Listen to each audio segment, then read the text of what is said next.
Self-government, rural local self-government, we had discussed the legislative procedures, the 73rd constitutional amendment, the historic amendment that set the democratic decentralization rolling. It is a watershed amendment act that has brought constitutional status to rural local self-government, and we have seen that there were a lot of salient features we have discussed closely. I hope all of you have gone through the class and understood the basics of rural local self-government, how far we have come up. So in the name of constitutionalization, a lot of substantial changes took place in the administration or the administrative power of the local bodies. But are really the local self bodies empowered? Are really the panchayats are self-autonomous bodies, or is the dream of Gandhi for a village republic being realized in India, whether or not? The question is a big question, and we shall answer this question also in this class. Okay? So first of all, we have to remember that rural basic structure has been structured as a three-tier government. After the enactment of 73rd Amendment Act, the level of panchayat is also attempted to be equal with the other form of government like central government and state government. There has been devolution of power. We have discussed also the 11th schedule to some extent. Is that clear? And also read the 11th schedule and look at the subjects which are going to be, which are the subjects of devolution for the panchayats. In which area the panchayats should enact laws. So in the 11th schedule, there is a direction by the constitution to the state government to take attempt to devolve the subjects mentioned in the 11th schedule towards the local self bodies, local self government, like the panchayats and the municipalities.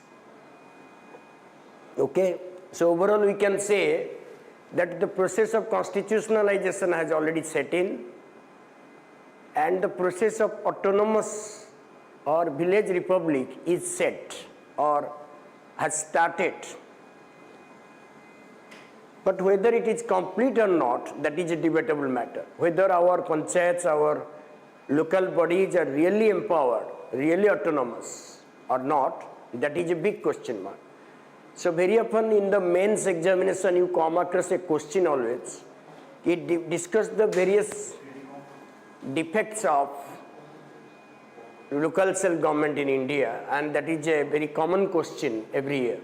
We shall discuss that. But before that, have we discussed the local self-body panchayat voluntary provisions and the compulsory provisions? You have seen that voluntary provisions are those provisions which may not be implemented by the states, like may or may not be, like reservation for other backward classes and other categories. That is up to the state government to decide. So that is not a voluntary provision, reservation for other backward classes and other categories. But reservation for SC, ST and women is a must. That comes under compulsory provisions, and also association of MPs and MLAs of the local areas with the local bodies. That is also an up to the things. And devolution of more financial resources, that is up to the state according to the level or capacity of the state. That are the voluntary options.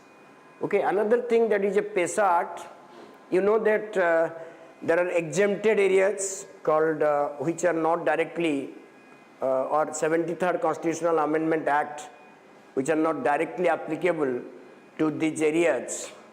They are like your Nagaland, Meghalaya, Mizoram and scheduled areas, and hilly areas of Manipur, Darjeeling of West Bengal. These areas are exempted from the implication of 73rd Constitutional Amendment Act. That does not mean that they are not to be, then they are not going to have local bodies or local self-government. But that is to be done in a different manner, because in these states most of the population belongs to primitive tribes or certain kind of tribes, so they may not be comfortable in the act. Hence, latter, the government of India, the Parliament of India enacted a major act called PESA Act. PESA stands for Panchayat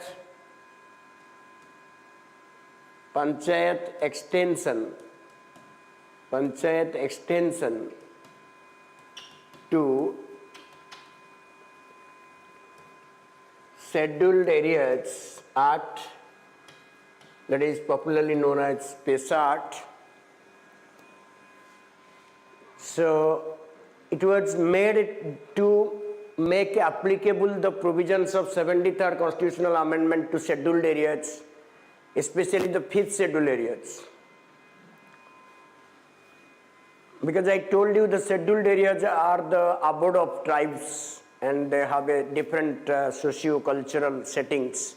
They have a different lifestyle, they have a different practices, traditions, customs, and they are different from the mainstream. Hence, with a view to apply this local self-government procedures or the provisions of local self-government under 73rd to scheduled areas, another act was made by, and in the PESA Act, the provisions of 73rd Constitutional Amendment Act have been largely modified to make them suitable or suitably applicable to the scheduled areas. Remember that PESA Acts are made to make the provisions or to make 73rd Constitutional Amendment Act, to make the provisions of 73rd Constitutional Amendment Act 1992 applicable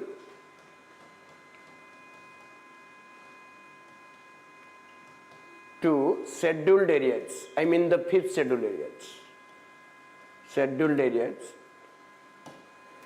So there were certain features I have noted for your practice. What are the features of that? The state legislation on panchayats in scheduled areas in consonance with the custom, tradition and community resources. So state legislation means the state legislatures are empowered to make suitable legislation to implement panchayat raj system in consonance with, means by preserving, not by abolishing or not by diluting, not by perverting, rather by assimilating or by supporting the customs, tradition and community resources. So that were state legislatures. Establishment of a Grama Sabha in each village, that is a must. Grama Sabha in each village, means in tribal village, each tribal village.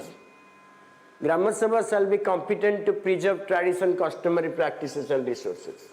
So in PESA Act, Grama Sabhas are given plenary powers in certain matters like land alienations or leasing, mining leasings, we shall discuss that.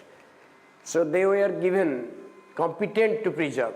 They are given certain powers, authorities to make the government plans and policies applicable in the area without diluting, without destroying their custom and culture. So Grama Sabha has the responsibility to see that which act or which policies, which schemes are to be implemented, which are not to be implemented. Then approval of schemes and programs by the Grama Sabha is a must before they are implemented in the said areas. Any government area, any government schemes, starting from Manrega to any other schemes that are applicable for rural development in India, will be applicable in the scheduled areas, no doubt, but not without approval of the Grama Sabha, with the approval of the Grama Sabha. Reservation for ST to be given priority in the panchayats, in the scheduled areas, because as you know, scheduled areas are mostly inhabited by tribes or tribal people's population. So there must be a priority given to the ST reservation The state government may nominate not exceeding 110 members from ST community to panchayats if they are not elected. If they are not interested to contest the elections, then there is a provision that state government will nominate at least 110 members of the body of panchayat bodies from the tribal community. Planning and management of water bodies by the panchayats are given, and recommendation of Grama Sabha or panchayat is mandatory for granting mining license also, because tribal areas are located in hilly regions or the mineral belts. So by mining and by extraction process, most of the tribal villages are relocated or displaced also. So that violates their fundamental right to settle or right to level, right to reside. So that should not be violated. So whenever there is a mining permitted in a certain areas, the consent of the given Grama Sabha is most essential, or is essential, you can say. You can take example, I have heard that in case of Niyamgiri, the Vedanta Aluminium Company had a plan to set up an aluminum bauxite refinery, but that was not, that was cancelled in the last moment because the Niyamgiri Grama Sabha did not approve the entry of the company in the area which they thought would displace or would deprive them of their right to settle, right to reside, and right to livelihood also. So that was rejected. That is the procedure. So in case of recommendation of Grama Sabha, panchayat is mandatory for granting mining license. That is a unique power of the Grama Sabha in scheduled areas. Okay. So these are the things. Now look at the finances of panchayat, because financial paucity or financial scarcity is the major problem that the panchayats, not only the panchayats, but also the rural urban local bodies do suffer from. Why? Let's look at the process, look at the system.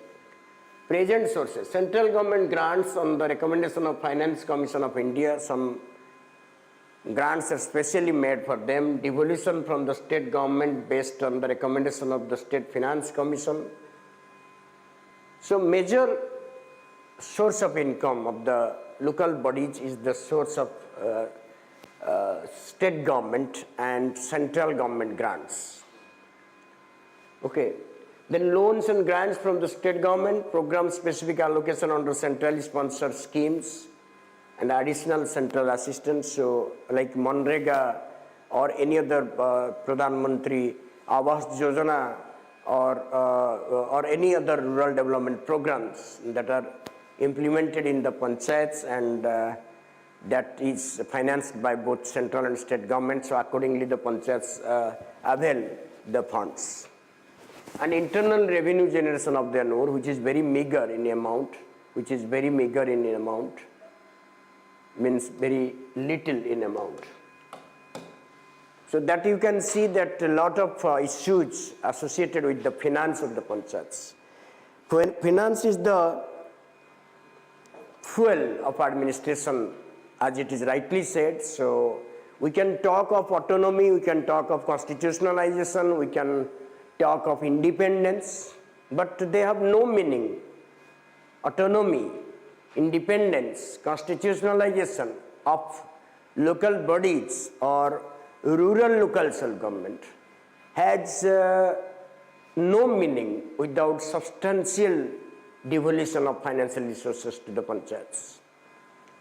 Until the panchayats are financially self-sufficient, there will be no meaning of the constitutional status or the autonomy that are perceived to be more theoretical than practical. So in the question that are the rural local self-government in India, are the rural local panchayats in India are really autonomous or really as an example of self-government? The answer is both yes or no. It is yes because some steps have been taken by the government since independence to make them autonomous, like the foremost is among them is the 73rd Constitutional Amendment Act. And the initiatives taken by certain states to empower the government, at least direct election and self-autonomous bodies, regular elections, and maximum supersession period is 6 months, and democratization like 21 years age, and there is a competent body like State Election Commission of India to State Election Commission of a state to conduct free and fair elections. So notable steps have been taken towards this direction, but the panchayats are not self-governments to a great extent. There are a lot of issues, problems associated with the panchayats. So what are the problems? What are the problems of the panchayats in India? First of all, I may like to take its poor devolution of powers to peer rights. If you look at the periods after 73rd Constitutional Amendment Act, a very few states have given or devolved the powers of legislation to panchayats on the subjects mentioned in the 11th schedule. The 29 subjects that are mentioned in the 11th schedule are yet to be fully devolved or granted to the panchayats by most of the states. And that is the reason why panchayats are theoretically autonomous rather than practical. So there is a poor devolution of the reluctance of the state government. The reluctance and the fear of losing power, devolving power, have restricted the state government or prevented the state government from devolving substantial power on the 11th schedule. So that is poor devolution of power. In this case also, we shall say that the resources or powers are very unwanted bureaucratic interference. Before constitutionalization, it was a major problem. Bureaucratic interference and red tapeism. The cancer or a type of bump in the administrative body was there fully. But even after 73rd Constitutional Amendment Act, the bureaucratic interference has not been marginalized to a great extent. Although it has reduced to a little extent, but it has not been completely wiped out. So bureaucratic interference in the administration of the panchayats, in the governance of the panchayats, is in existence to some extent, and that hinders the chance of or the progress of panchayats as a self-autonomous units. The involvement of the district collector, the block development officers, and different officials working in the rural areas are interfering in the matter, although they are not expected to do so. Then growing dependence upon the government grants, that means financial paucity. Financial paucity is also one of the aspects of panchayats. It is said that the local self-government expenditure is only 2%, of the GDP. So that is quite a meager percentage, negligible percentage. In comparison to China, that is at 11%, and in Brazil, the developing countries, that is 7%. But in India, that is the GDP or government, the expenditures that are granted by the government is only merely 2% of the GDP in India. that shows the financial poverty or financial insecurity of the panchayats. Another thing that the panchayats or the local bodies are unable to generate sufficient funds on their own. So that makes them depend upon the center or the states for grants, financial grants. That is so studies show that around 80 to 95% of the revenues is from 80 to 95% of total funds are from government, are from governments, I mean from central government grants and state government grants.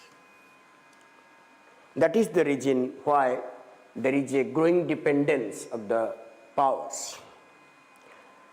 And the volume of money set apart from them is inadequate for their basic requirements. Although the government grant is there, but they are quite insufficient for the panchayats to meet their demands or meet their expenditures to fulfill their basic needs. They are passing through a severe financial crisis, paucity or poverty in India, and that is what a major drawback of Indian political system. Okay, so these are the State Finance Commission are not established as per constitutional mandate. Another major factor is the non-establishment of State Finance Commission. Although there is a direction by the Constitution to the states to establish State Finance Commission periodically to examine the financial status of the condition of the panchayats and recommend suitable measures for amelioration, for the amelioration of panchayat finances, but that has not been made as per the report. As per the report, the respective, but only by 2014 and 15, states should have created 5th Finance Commission, but in their respective states, but only 13 states out of 29 states then had created. By 2019, when 6th Finance Commission should have been constituted, some states were to create 3rd and 4th Commission. J&K had created only one SFC by 2019. So it shows that Odisha had created only 3 finance commissions so far.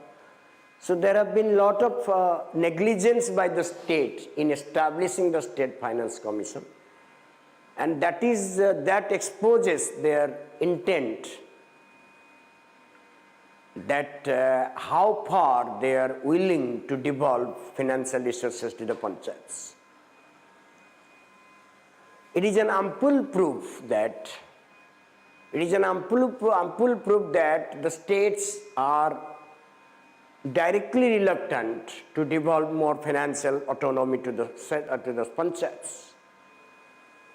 The fear of losing power and influence at the headquarters is the only factor that goes beyond the evocation. So you can note that. So major financial funds is that 80 to 90% are from funds, and the non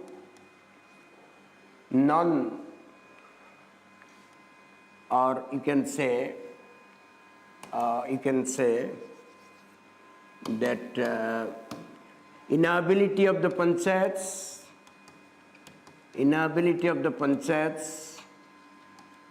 PRIs to generate adequate funds for them,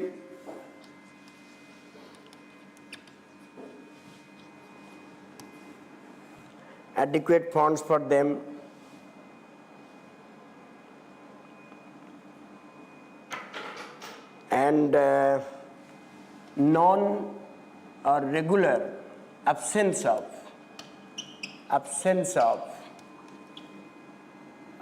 state regular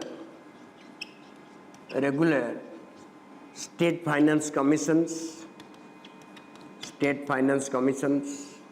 So far only, if at 2014 and 15, you can give an example that only 13 states would have had created Fifth Finance Commission, and by the 2019, a few states even had not created the Fourth Finance Commission, which is due for Sixth Finance Commission.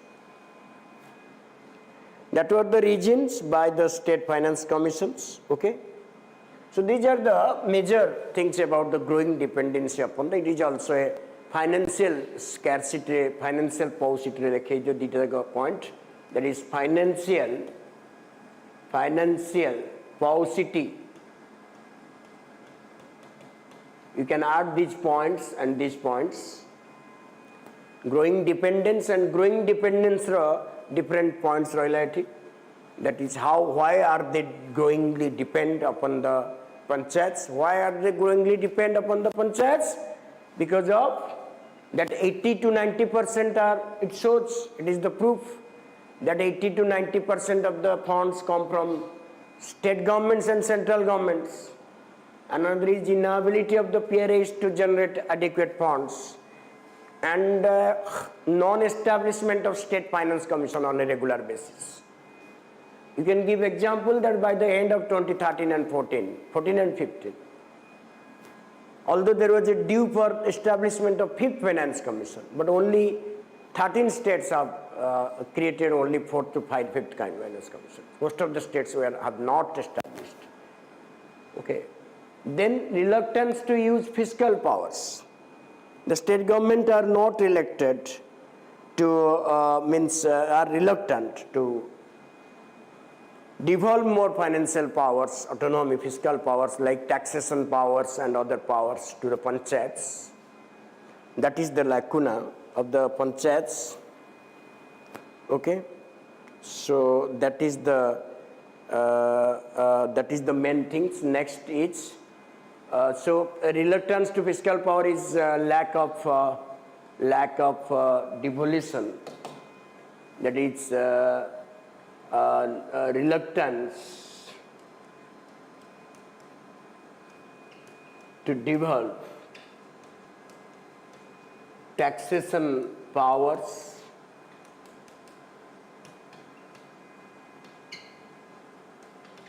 to PRIs, although there is a direction in the Constitution. Okay. Next is fragile Grama Sabha, weak Grama Sabha. Although in Article 243A, there is a special direction by the Constitution or the Constitutional Amendment Act to make the Grama Sabha more and more powerful to function as a mini parliament at the grassroots level. It would be given substantial power, because I might have told you that local self-government in India introduces participatory democracy in India, isn't it? So how it is participatory? Because it will enable the people at the grassroots level to participate in the governance of their own. So after 73rd Amendment Act, we have stepped out from the representative democracy towards participatory democracy. But remember, it's merely theoretical. It's merely theoretical, not at all a practical experience of the people of India. That is why it is said that it's a vision yet to be realized. So you can point out that also. Fragile Grama Sabha. They lack effective organization. Effective organizations means in most of the states, Grama Sabhas are not established. And even if they are established, they are not regular bodies, do not regularly meet it, because there is no such structure has been in place for the functioning of Gram Sabhas. Only a lackluster attitude is made into the act. So Gram Sabhas or the organizational structure, the functions, the powers of Gram Sabhas are not well elaborated by any state government. So the dream of Constitutional Amendment Act, 73rd Act, to have an empowered Gram Sabha is yet to be realized. So they lack effective organization, lack sufficient autonomy, sufficient powers, sufficient authority to function as a autonomous body of electors, to decide their own fate, to generate their own funds. That has not been made. So only Gram Sabha is a body in the constitution only, 243A, but it is yet to be practically experienced in the soil of rural India. Creation of parallel bodies. There are various bodies created by the government like watershed missions and others. They have to work, they are expected to work in tandem with the local bodies, but they are separate bodies function in the rural areas. Sometimes there is a conflict between the parallel bodies and the Panchayat Raj bodies or Panchayat Raj authorities. So it creates a lot of administrative hurdles, a lot of delay in the administration of rural development programs in the country. So there should be some work. There is need for some work to be done in this year to amend the things and to change the things. Lack of viable infrastructure is another drawback of rural local self-government in India. Connectivity is a major issue. Although after Pradhan Mantri Gram Sadak Yojana, initiated by the Prime Minister Atal Bihari Vajpayee in the beginning of the 21st century, is paying good dividends and ensuring rural connectivity, good roads, connectivity with Pakka roads. Most of the villages are now connected with Pakka roads. It is a great matter of pride, although some lacuna are there in this regard. But another aspects of power connectivity and the internet connectivity and rural-urban connectivity in technical matters, technologically, has not been there. So even today, the local bodies suffer from technical or infrastructural bottlenecks that has to be addressed immediately. And that has to be addressed in a proper way so that within a short period of time, the rural India would have viable infrastructure in place, because it is a precondition for bringing about rapid changes in the rural economy, strengthening rural economy, is strengthening the local bodies. Okay, so that is also another aspect. Another problem that I was discussing also, I was looking at a report by the government that is a major things. I think you should read that. Functionary challenges. Every local government needs to have organizational capacity by way of staff such as office and clerical staff and social mobilizers. Staffing of local government is scanty. So in comparison to urban bodies, rural local bodies are poorly staffed. Yes, that is a major thing also. So we can note that it is a functionary challenge. Functionary challenge. Functionary challenge.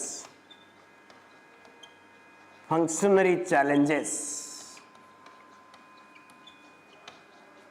Functionary challenges means in comparison to urban local self-government, the rural bodies are poorly staffed,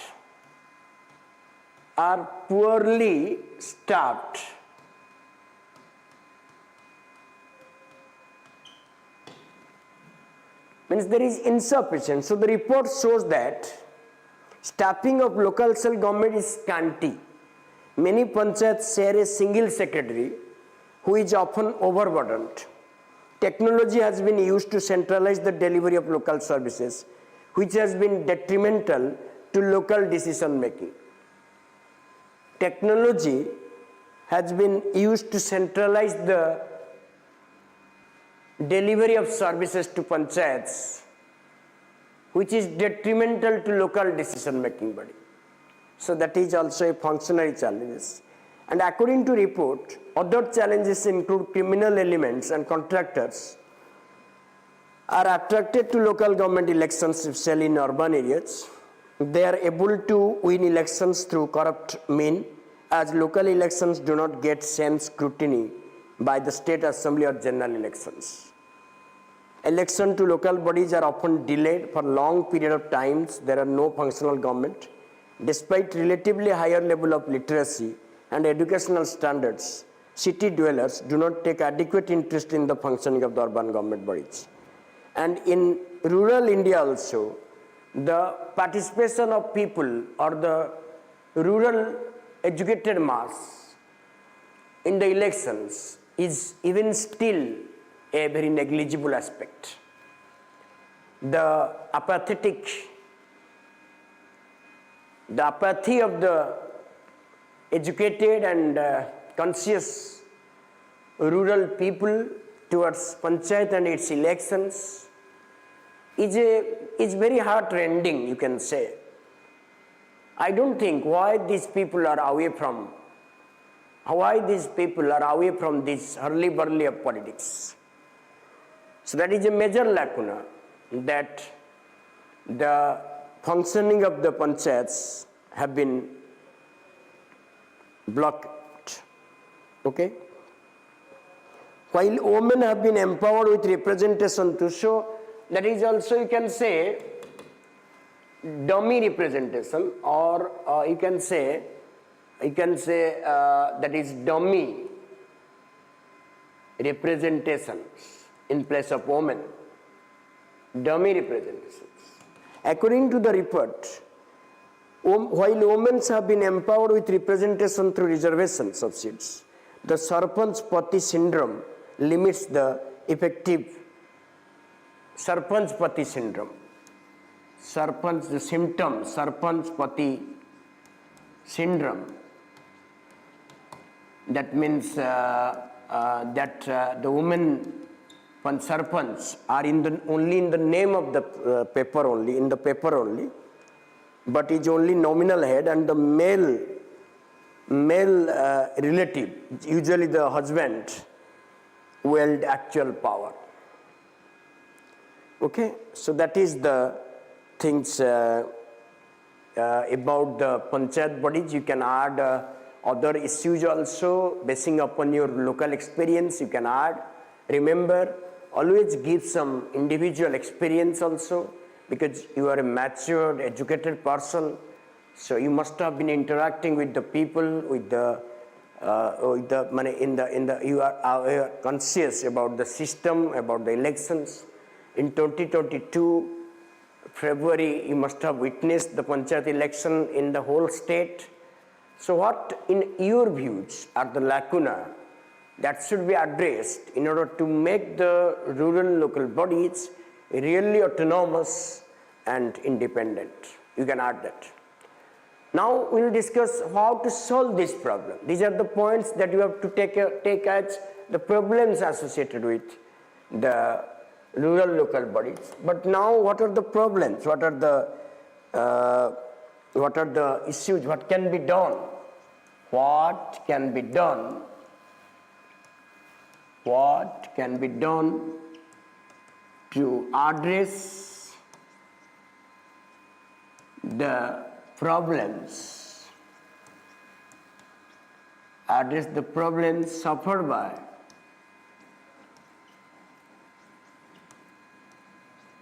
the rural local self-government.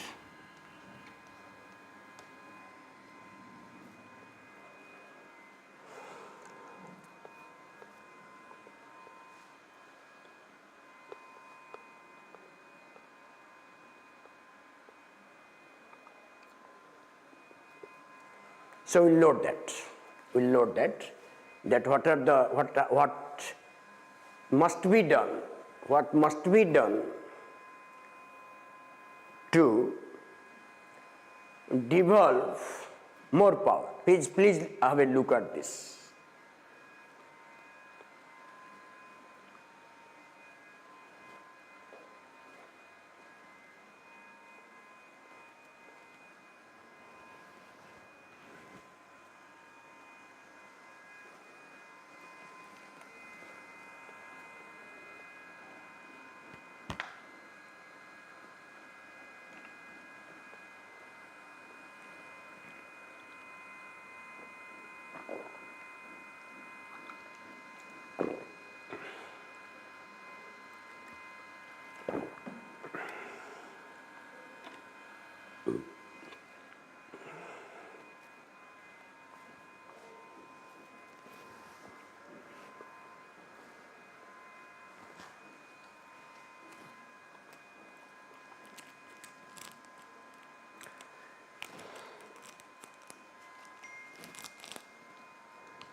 Well, so we'll discuss the problems now. Okay.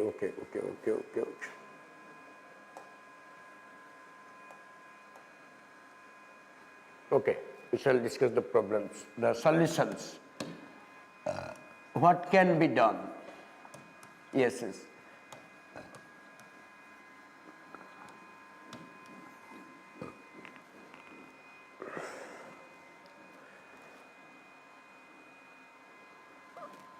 Okay. So number one, to make elections regular and participatory.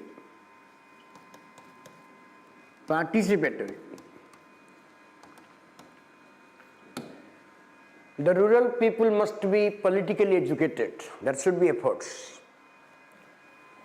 Political education should be provided, and they should be aware of the function of the panchayats. They should be aware of the local functions. They should be aware of the local taxation powers and also the need for effective use of the resources, local resources.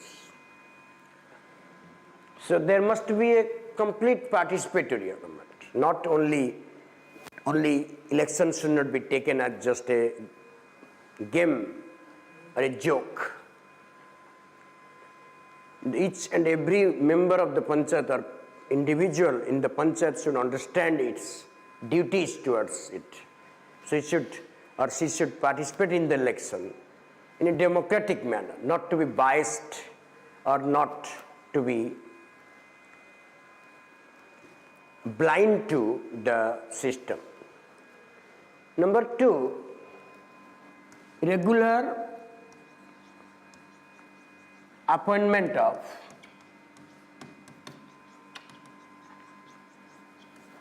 State Finance Commission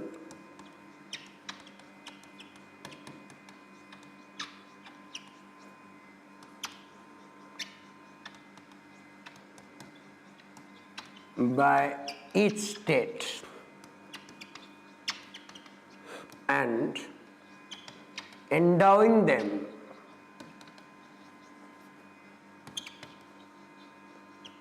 with authority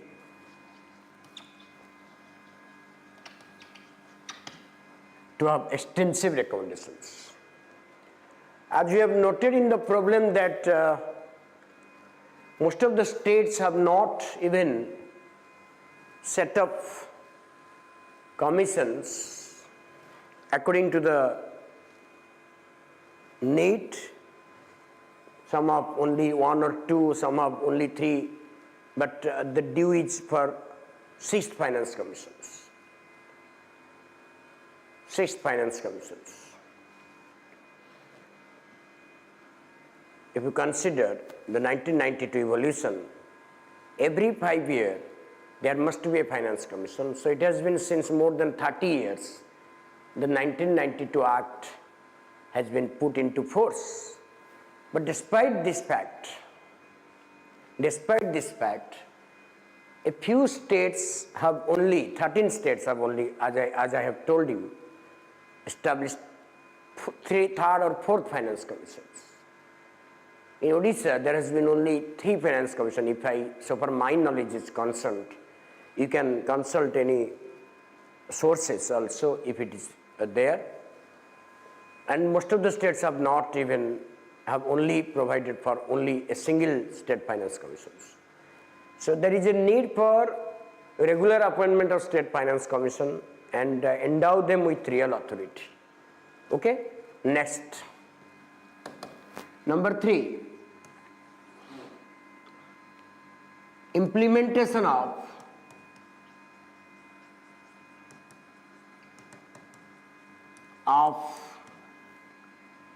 the recommendations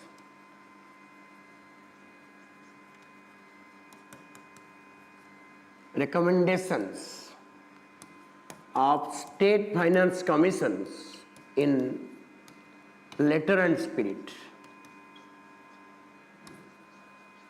Because finance commission is a recommendatory body. It submits its report to the governor annually, and it is up to the state government to decide whether it would accept or not, because they are principally advisory bodies. But it is a duty on the constitutional duty on the part of the state government to ensure that the recommendation of the state finance commissions are being properly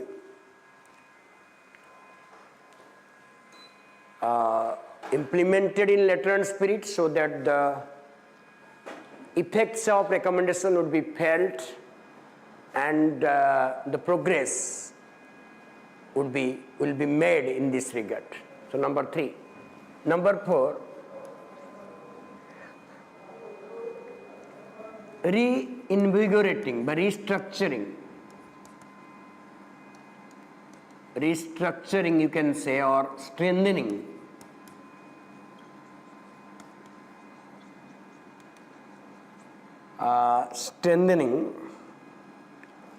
the organizational structure,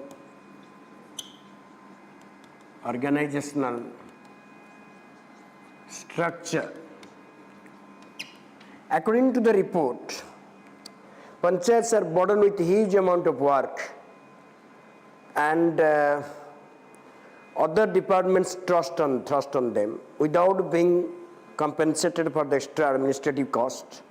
Local governments must be enabled to hold state departments accountable and to provide quality corruption-free services to them. So there is a need for restructuring. Okay, next. Next is 5.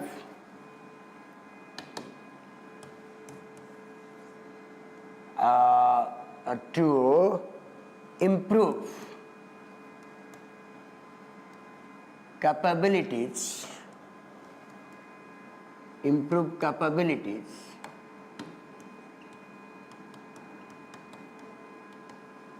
of human resources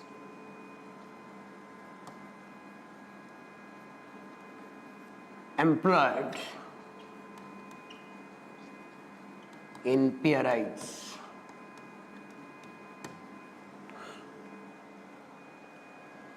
Improve capabilities of people. There should be training, thorough training, process consultation, research and workshops should be organized to train the people who are working for the panchayats, and adequate staffing would also be provided to them. Okay, so adequate staffing, you can also make another point also. Adequate staffing to carry out different services in the panchayats. That can be another means. Please take a note of this.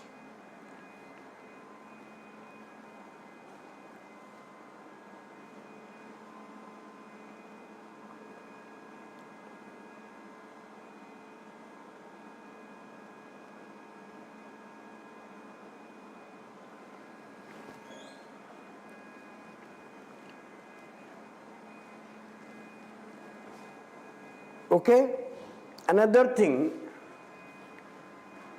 that citizens' participation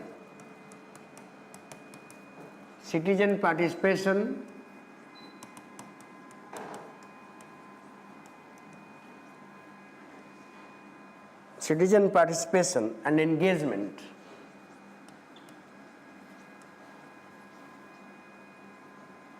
to be strengthened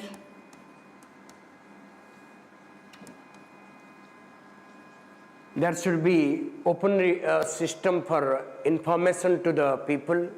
Citizens should be informed about the functioning and consequences of the decisions taken by the local bodies. They must be informed that the general public also need to be informed about the role of service providers, cost of services, and the sources of their financing also. So each and every beneficiary in the PRIs should be aware about this. It should be informed about the decision making of the PRIs. It should be it should be need to be informed about the role of service providers and the cost of any services, cost of your services, and the source of their financing. So these are the things you can do it. You can suggest other recommendations, no doubt. Because see, that is more subjective than objective. You cannot point out that these are the things you have to write. You can add also other problem. What do you think that what can be done to strengthen the local bodies and establish them as a true example of self-governments? Another thing we have not noted also, I think you should note it also, adequate devolution of powers. Adequate devolution of powers and resources by the state government.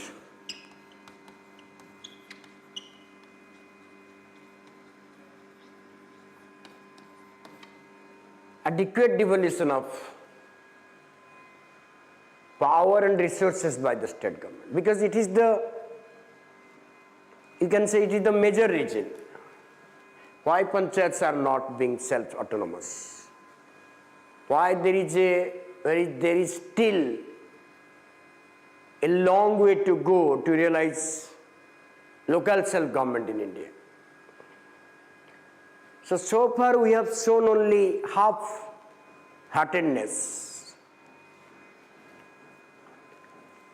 We have not shown adequate interest. The state governments have not shown adequate interest for the empowerment of the panchayats.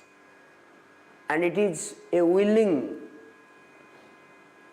proposition. It is a willing act done by them.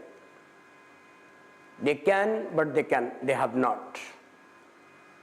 So there is time. Unless they evolve the powers, nothing can be done. So in fine, we can conclude that the vision of the Constitution for realizing local self-government will remain a distant dream if the measures mentioned above are not implemented properly. The most standout solution is the devolution of powers by the state governments. Whatever is mentioned, that should be the thing. So, empowering the local bodies for local governance has been one of the most progressive reforms since independence.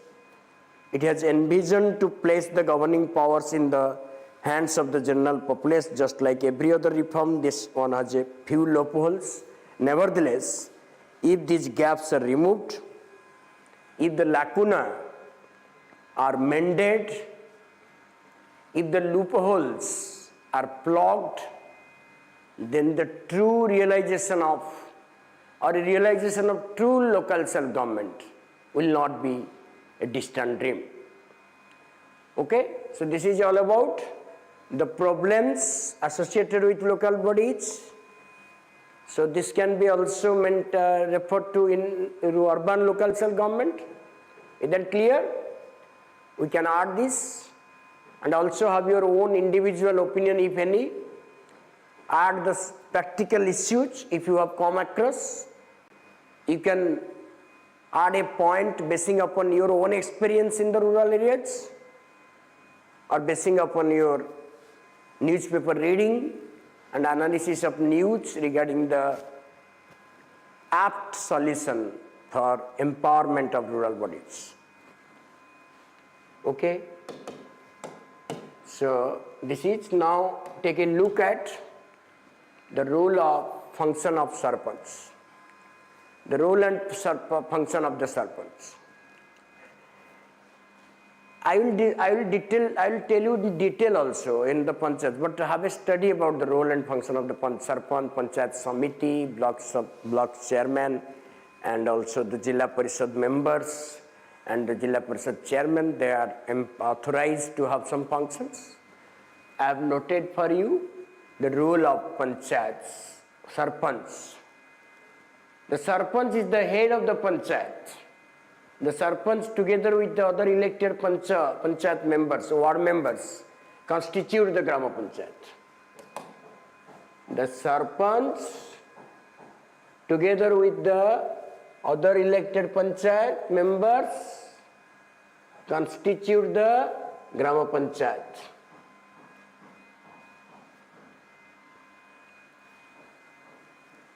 The sarpanch is the focal point of contact between the government officers and the village community.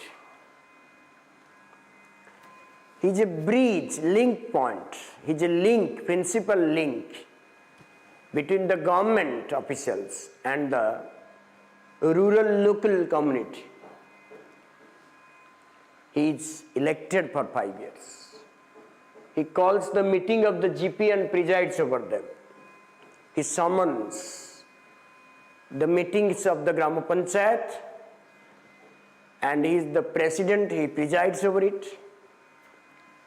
That is a fundamental function of the sarpanch.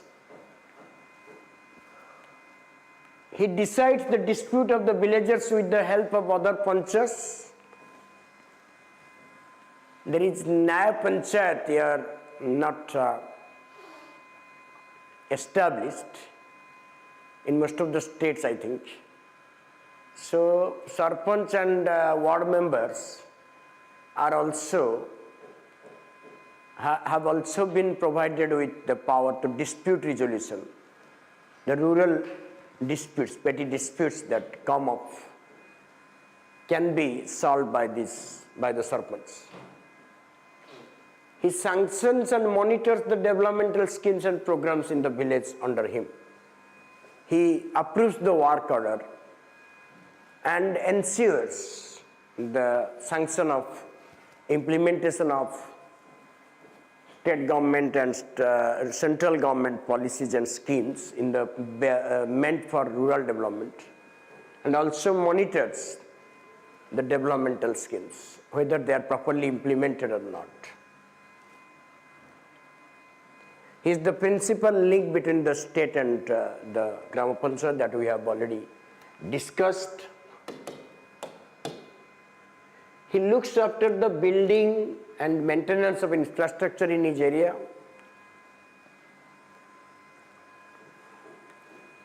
It is his duty also, civic duty. He makes planning for the welfare of the people of the village. He has the duty to organize social activities and awareness campaigns like Safe Girl Child, Clean India campaigns. Whatever campaigns are launched or initiated by the central or state governments can be truly implemented if the Sarpanch ensures that. They will convince the people of the rural areas to go by the procedure, go by the campaigns and obey them. Various programs for enhancing agriculture and explaining the growing use of technology in agriculture should be taken up by the Sarpanch. I mean, modernization of agriculture is also the responsibility of the Sarpanch. Many cultural functions at village level are organized and participated by Sarpanch, like melas, fairs, or other congregations are maintained. To maintain record of vast vital statistics, to maintain record of births, deaths, also the marriages in the village, and update the administration accordingly. So these are the major functions of the Sarpanch we have noted. Kindly take a note of this.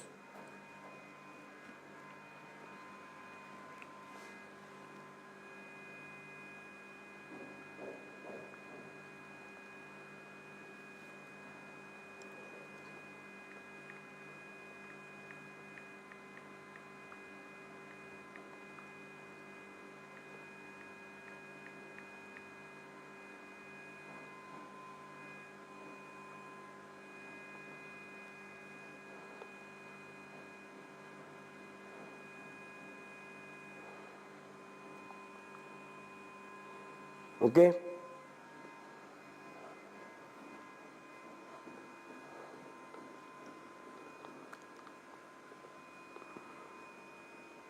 Okay.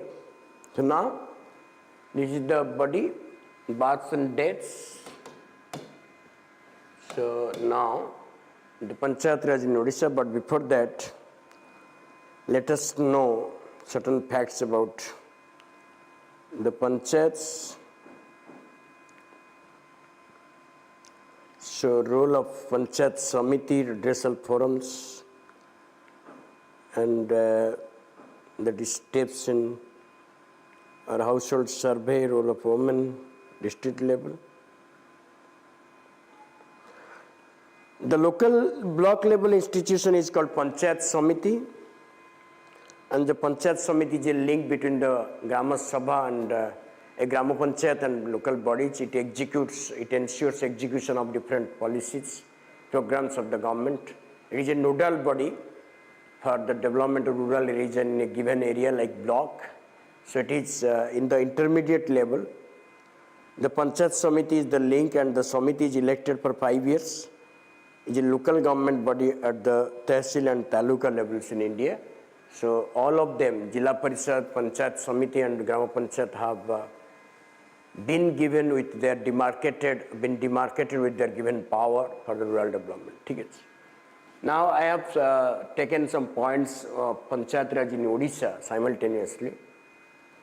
So it is a fact that the problems of Panchayat in India are also the problems of Panchayat in Odisha, because we are being governed under the same system. So it is, but there are certain Odisha-specific issues or matters that you have to take care of. The only significant step in the decentralization process came after independence in 1948, when Odisha Grama Panchayat Act was passed. So Odisha is one of the pioneering states to have enacted Grama Panchayat Act in 1948, with a view to according full power to Anchal, a local authority above Grama Panchayat. Anchal Sassan and creation of Anchal Fund under the Odisha State Abolition Act 1951 was made. Later, Anchal Sassan Act 1955 was also enacted during the Chief Ministership of Dr. Navakrishna Chaudhary. That was an effort before the appointment of Balwant Rai Mehta committee. But Anchal Sasana Act could not be implemented in Odisha. By the way, Odisha lost a pioneering role. Odisha lost a pioneering role in the democratic decentralization process much earlier to the Balwant Rai Mehta committee report. Are you getting my point? So Balwant Rai Mehta committee was appointed in 1957, and it is called the first committee towards Panchayat Raj institutions, and it is the first committee to recommend for three-tier system in Panchayat, which is being implemented in the country. But prior to Balwant Rai, Odisha had already begun the initiative, or had begun the procedure. It has also provided with the things, but it is not there. Anchal Shasan could not be implemented due to certain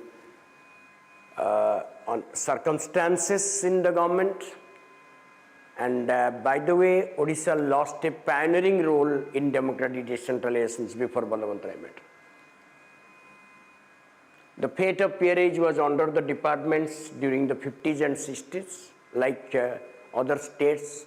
The Panchayat Raj peerage, Panchayat Raj institutions were directly under the control of the government officials during the 50s and 60s. The scheme of Panchayat Raj, which was first adopted in Rajasthan on 2nd October 1959, was the result of the recommendation of Balwant Rai Mehta, as we have already noted it. Odisha worked out this scheme on 26th January 1961. So Odisha Panchayat Act was amended in 1969 on the basis of the recommendation of the Balwant Rai Mehta committee, and it was known as Odisha Panchayat Act 1961. A new department of community development in Panchayat Raj was created in 1962 when Biju Patnaik was the chief minister. So it was an outstanding contribution of Mr. Patnaik towards realization of rural local self-government in Odisha in 1962. Odisha Jilla Parishad Act 1991 and the Gram Panchayat Samiti Amendment Act 1992 were passed on the basis of the basis of the provisions of 73rd Amendment Act, and Odisha Assembly provided for 33% reservation for women, including ST and SC women. So Odisha is one of the leading states to have implemented three-tier structure. Accordingly, it amended most of its Panchayat related acts and also provided for the reservation of women in the rural panchayats. Odisha Grama Panchayat Act 1964 and the Odisha Panchayat Samiti Act 1959 were amended in 1991, 92, 93. The Odisha Jilla Parishad Act was also enacted in 1991 to constitute Jilla Parishad at the district level. So these are the structural changes that took place in consonance with the national developments. Odisha has not been lagging behind in this regard. So it has shown due interest in implementing the acts, and the government of Odisha has not delayed, or you can say has not ignored the impact. The PESA Act has also been made applicable to scheduled areas in Odisha, because there are 13 districts which are called scheduled districts in Odisha, and the PESA Act has been enacted for that. All right? So this is the few brief outline about the Panchayat Raj system in Odisha. Remember, Odisha government provided 50% reservation to women in 2012 Panchayat Raj election. Kindly take a note of that. In 2012 Panchayat elections, Odisha provided 50% reservation to women in the local bodies, in rural local bodies, after in consonance with the reservation extended to 50% by Parliament in 2009. Okay, and it has brought certain changes in that also. It is providing reservation to not only to the constitutionally mandated community like SC, ST and women, but also to other backward classes and other categories like disables and others. So thanks to the government of Odisha, it has been taking pioneering step, but most of the things are lose their significance, because when you consider the devolution of autonomy to the power, to the panchayats, PRIs. Odisha is also one of the states who have shown reluctance in devolving adequate powers to the panchayats, legislative powers, administrative powers, or you can say the executive powers to the panchayats. So while writing about the problems of Panchayat Raj in Odisha, you can also mention the points that we have noted, and in solution also you can present, but add some Odisha specific issues that, like the 50% reservation or the pioneering, one of the leading states to provide for three-tier system, and the government is giving more and more autonomy to the sarpanch, and day by day the situation is changing, but a lot miles to go before we realize a true or self-government in the periphery or in the rural areas. Okay? So, students, we have finished this part, rural local self-government. We have taken a long class, 2-3 classes to discuss all these things, because it is quite a very important topic in your GS paper, and the rural local self-government or Panchayat Raj is a substantially earmarked as a distinct topic. So you have to take more and more study on this chapter and be prepared, because you are definitely face a question on this, a long question also. So don't leave this question, write on it and add your points. Make point-wise description always. What are the things that can be a point also? So give some headings, what are the problems, and also along with the problems, don't forget to mention the solution also we have discussed. Okay, so all these things is over. Now we shall come to the questions based on Panchayat rural local self-government, and then we shall go towards the urban local self-government in India. Okay, so it is here. Only few questions are there. Okay, so let us do it first, then we shall come to the urban local self-government in India. All right, so take a look at these questions.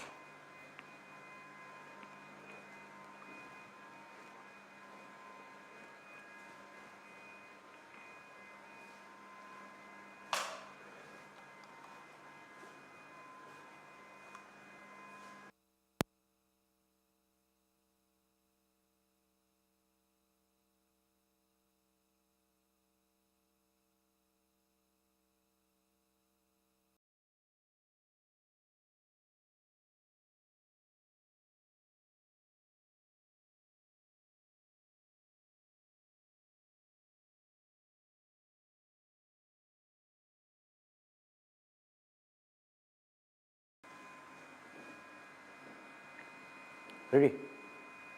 Okay, so we shall come to the question. Have you seen the question? What will be the answer? Balwant Rai Mehta Committee submitted its report in 1957. Yes, it recommended the establishment of semi-democratic decentralizations, which is later came to be known as Panchayat Raj system. Yes, both 1 and 2. C.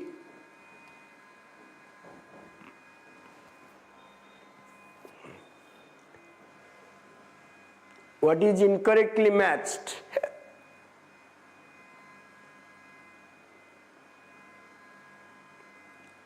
Balwant Rai correct, Ashok Mehta correct, G.V.K. Rao correct, Ellen Singh B incorrect. D, because it is 86. It is 86. Finally take a note of this.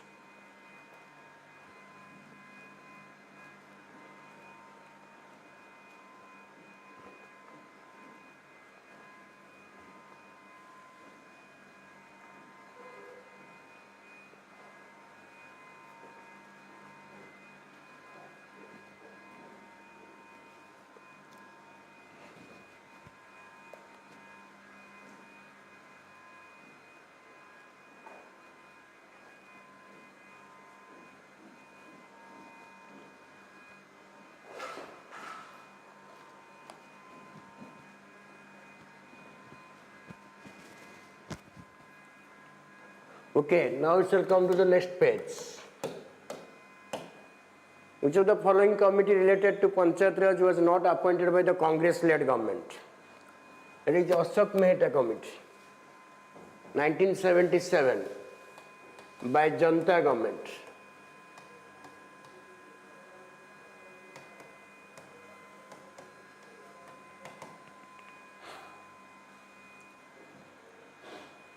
Consider the following statement: all the three levels of Panchayat Raj institutions are elected directly by the people. Yes. In the state government dissolves the Panchayat before the end of its 5 years, fresh election must be held within 3 months. No, within 6 months. That is called super session period. That is called super session period. Super session period is 6 months. So only one. Only one. That is B. B. Kindly take a note of this.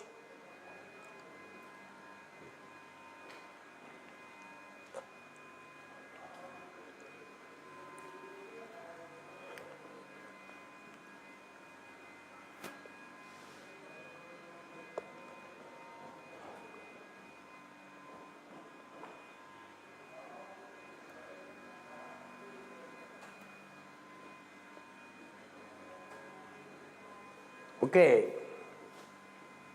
Now come to question 5. Which of the following was recommendation of Balwant Rai Mehta Committee? Not a recommendation.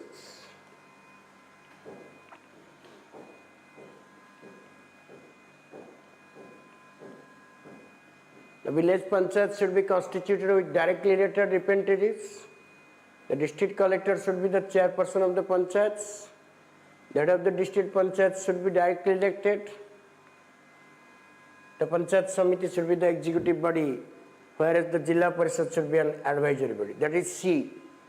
It's not told that of the district panchayat should be directly elected. There was no mention about that in the commission, so answer is C. In case of panchayat dissolves earlier, an election must be held if the remaining period of the term is more than 1 year. So 6 months or 1 year, because no option is there in 1 month. So answer is A. Kindly take a note of this.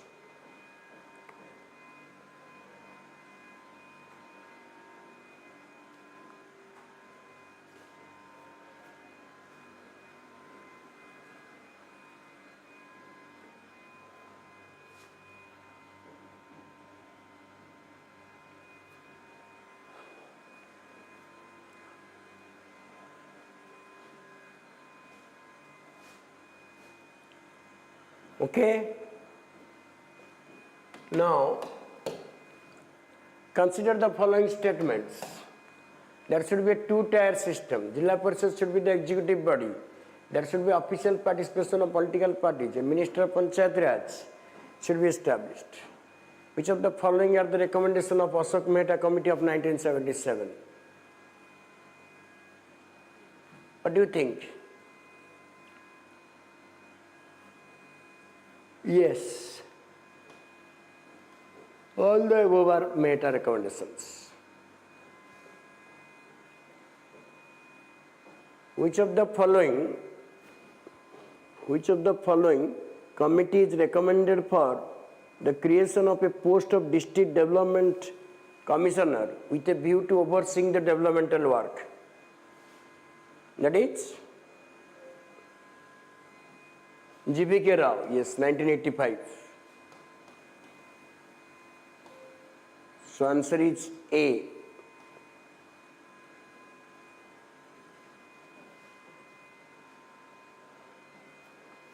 Kindly take a note of this.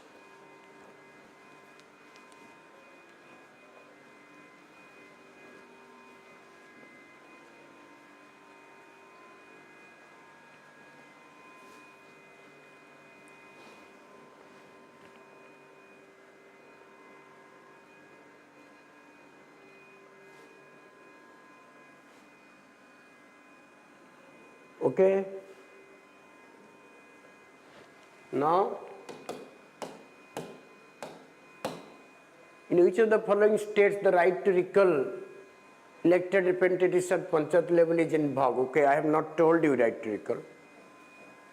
Right to recall is a mechanism about the direct democracy, implemented in direct democracy. People get the power to call back their representatives if they are not, if they do not perform up to their expectation from the middle of the term, and can replace with new representatives. We have not implemented recall in our assembly and general elections, but in some states there has been effort to provide right to recall. Uttar Pradesh, Uttarakhand, Jharkhand, Chhattisgarh, Maharashtra, yes, most of them have, like West Bengal also.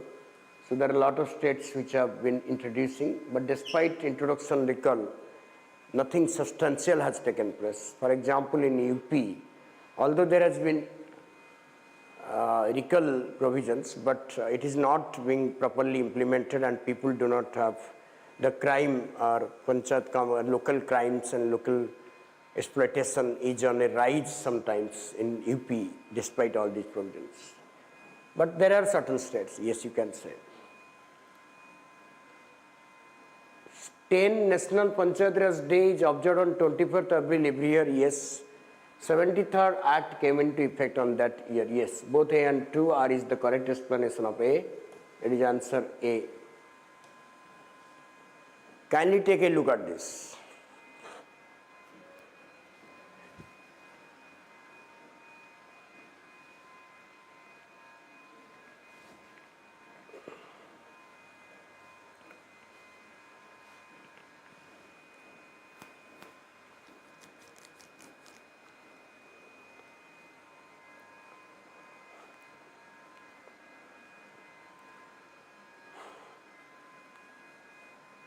Okay. Now, next question.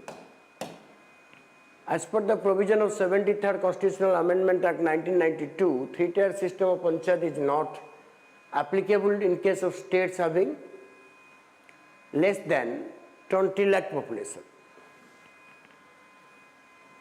Less than 20 lakh population, three-tier will not be established. Only two-tier is established. The answer is B. That is a provision mentioned in the 73rd. Which of the following is not provided under 73rd Constitutional Amendment Act? Gram Sabha is there, State Election Commission is there, reservation is there also.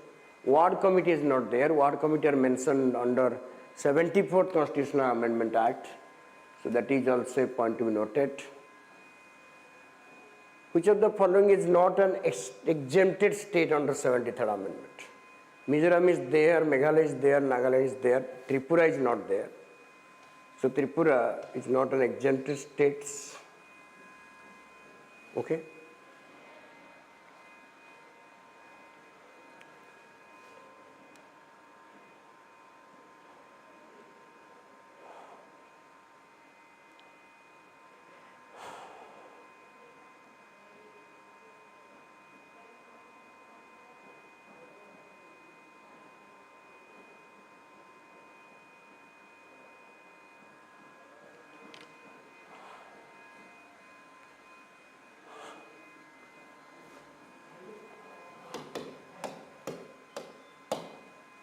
Consider the following statement. The State Election Commission is appointed by the governor of the states. Yes.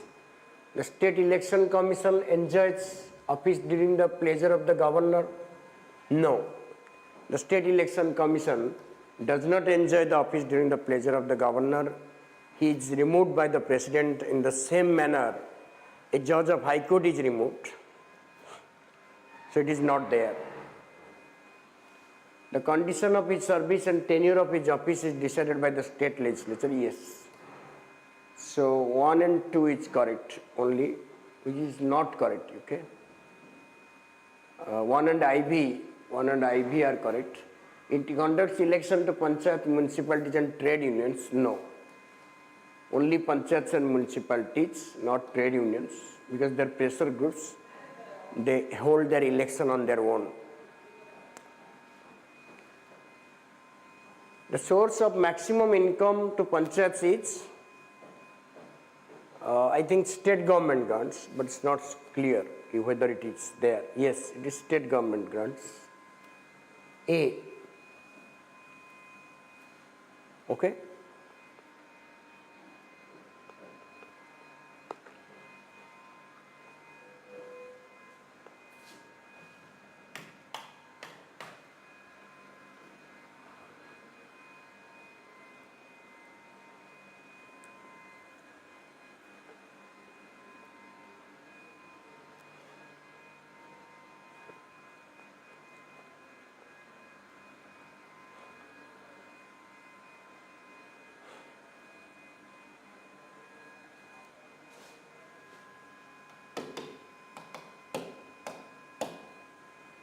Which statement is not correct regarding Grama Sabha?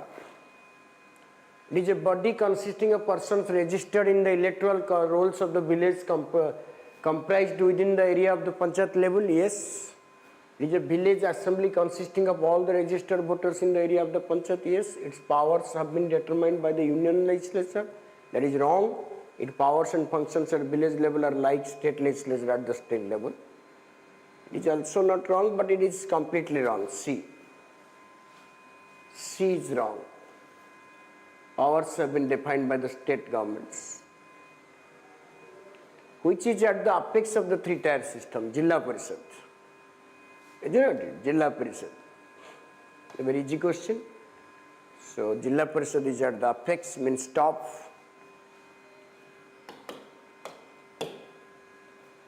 The Panchayat Raj institutions are constitutional bodies.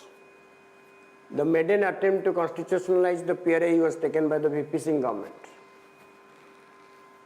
Now constitutional bodies, maiden attempt was taken by the Rajiv Gandhi government, not VP Singh government. So, A is true, R is false. R is false. A is true, R is false.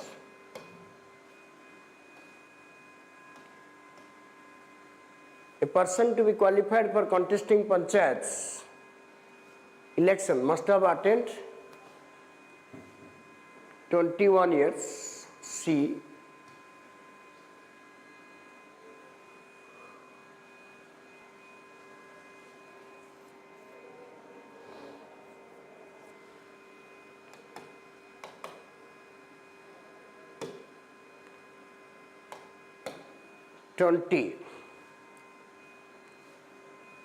Consider the following statement: Election Commission conducts to PRIs only.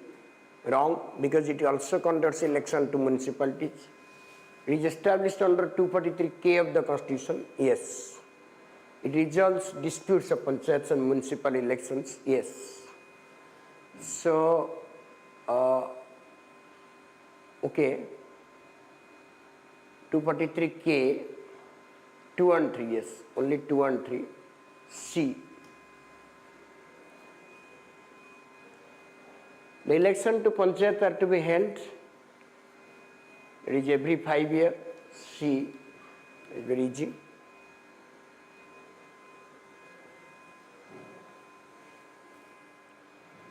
So that is the things about the questions 2021. Okay.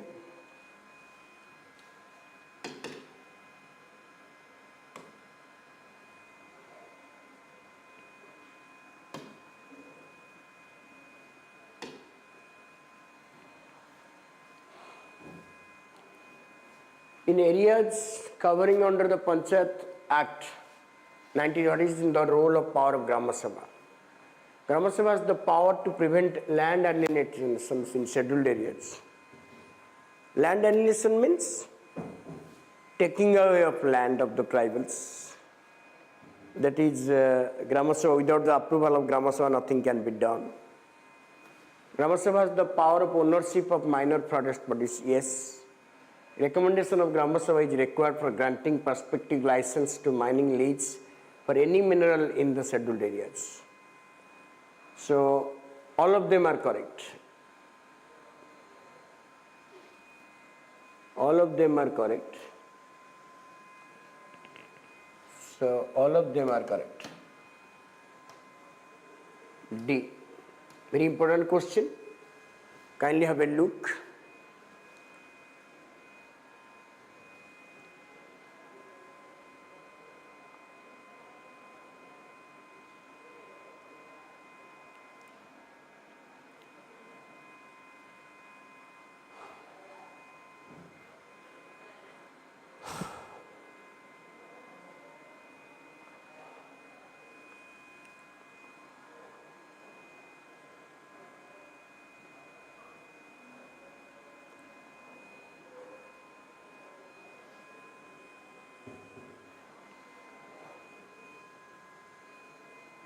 Okay.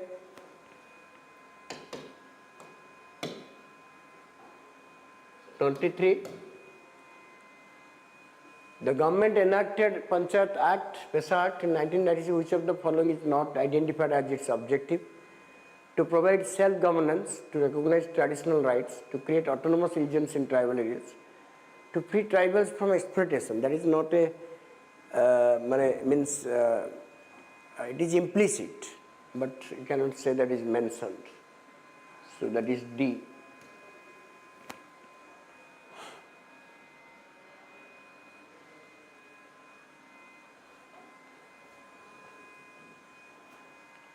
In which of the following states the intermediate level of panchayat is known as Kshetra Panchayat? Uttar Pradesh. So likewise also take a note of this factor, कि panchayats are known as in different names, different nomenclature in India, and you have to take a note of that also. Odisha Jilla Parishad Act was enacted in the year 1992. Yes, 1992 B. So kindly take a note of this.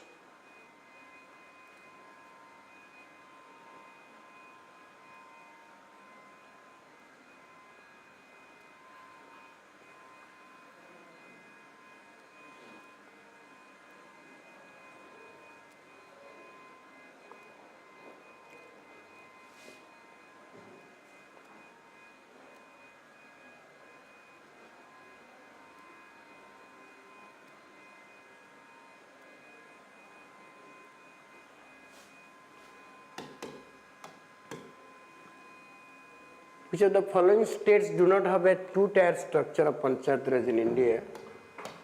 Manipur, Arunachal Pradesh, Sikkim, Goa.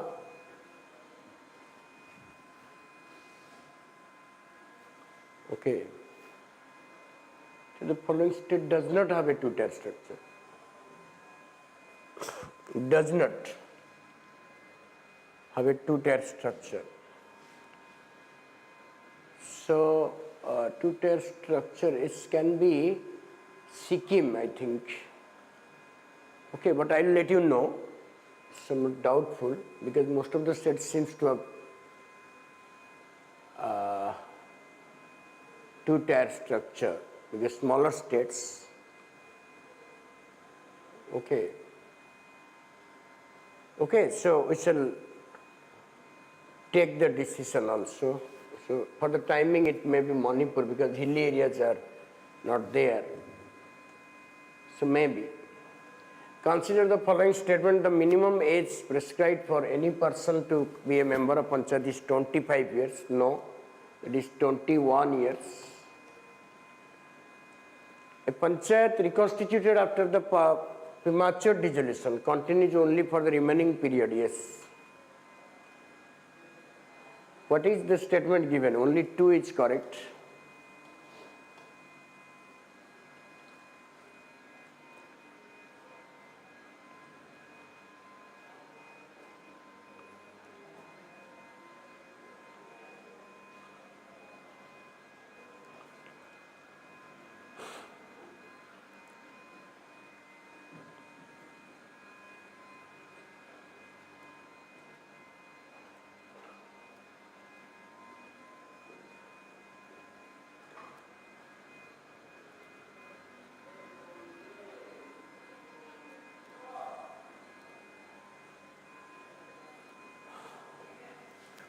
Okay.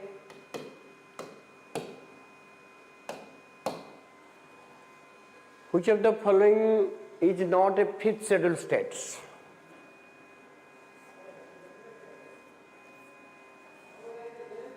Okay, Karnataka is not a fifth schedule states because there are 10 states and Karnataka is not one among them.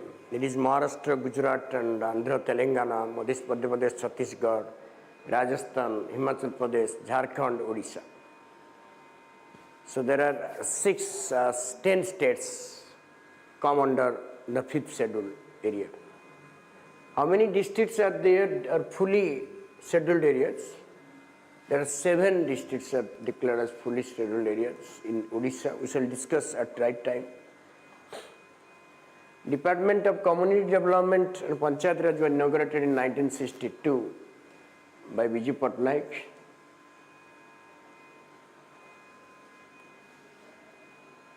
Which of the following is known as Magna Carta of local self-government? Ripon Resolution of 1882. It's considered as a Magna Carta.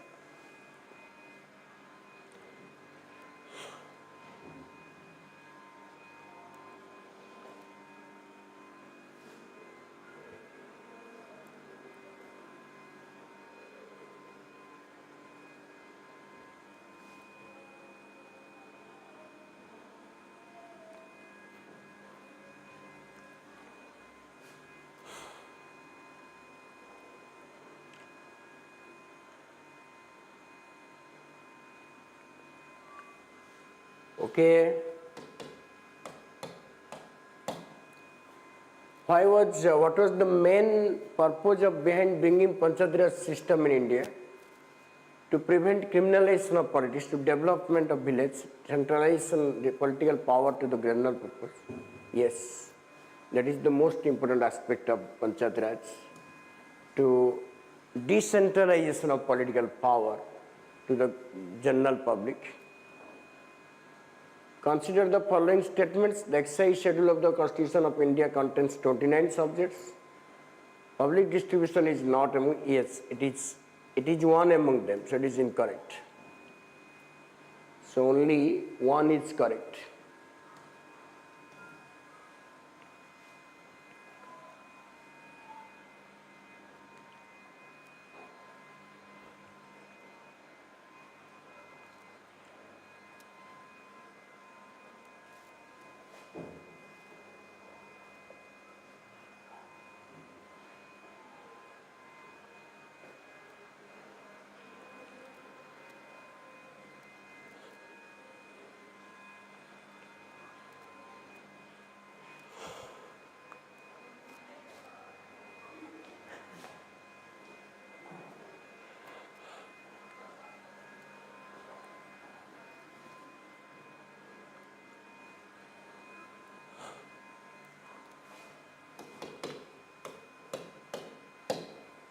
How many Grama Panchayats are there in Odisha? Achha.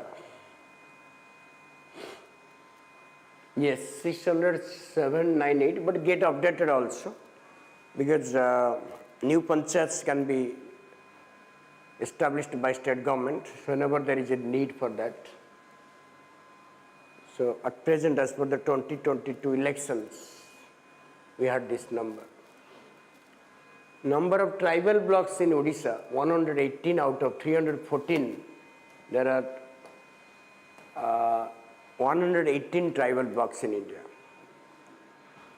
So we have noted the major part of Panchayat Raj and their MCQs related things. So you have to note them and also have a better study about the local self-government.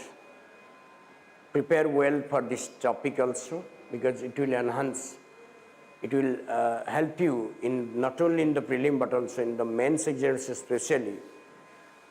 You will get definitely 20 to 30 marks on Panchayat Raj chapters exclusively. So rural or Panchayat Raj is now also a very vital issue in the country, hence there is a question always to ask you or to inform for your information, for your opinion in this regard. So create a definite mindset or definite answer format for this question and write it in your exam papers. Okay? So we have completed, I think you must have been going through our classes and watching it, and also examine whether it is up to the standard or not. You can give your valuable comments in this regard. We'll discuss in the next class the urban local self-government. Urban local self-government. In the next class,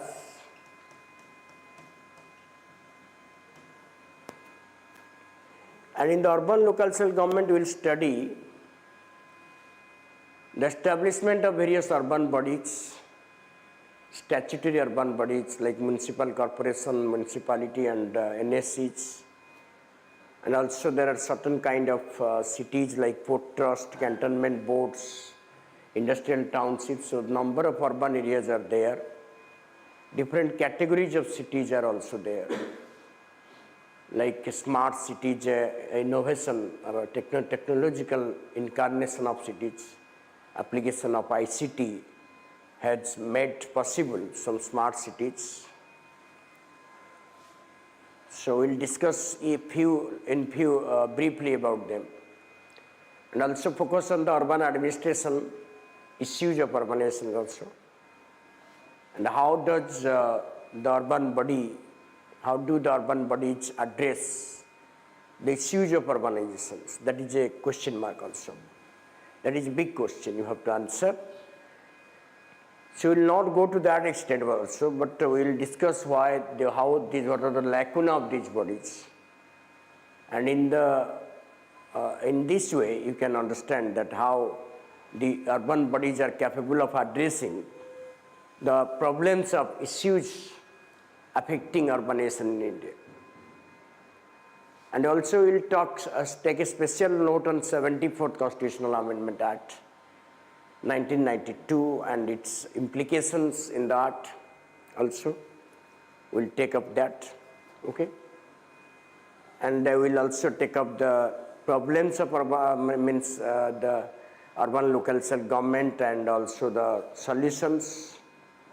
They're same as we have noted, but there are certain added problems of panchayat of the urban local areas, like slum area is a problem, administration of slum areas, and growing urbanization is also a problem in the way of effective city system. So we'll discuss all these things in the next class. You people are watching us since last several months together. So have your constructive views and comments, give a boost to us and write your positive comments for Vanik, because as you can see that Vanik is only the rarest institution which is standing by the people like you. It is an affordable cost. So as an Odia, we have all the right or duty to respect this institution and to make it remembered or known to all and sundry, those who are aspiring to be competitive, seeker of competitive jobs. It will definitely help them. So have your constructive ideas, have your constructive views on our classes, write your comments, positive comments, or whatever you think about us. Okay? I will appreciate if you write something on our classes. Thank you very much for watching us. We'll be back in the next class with a new chapter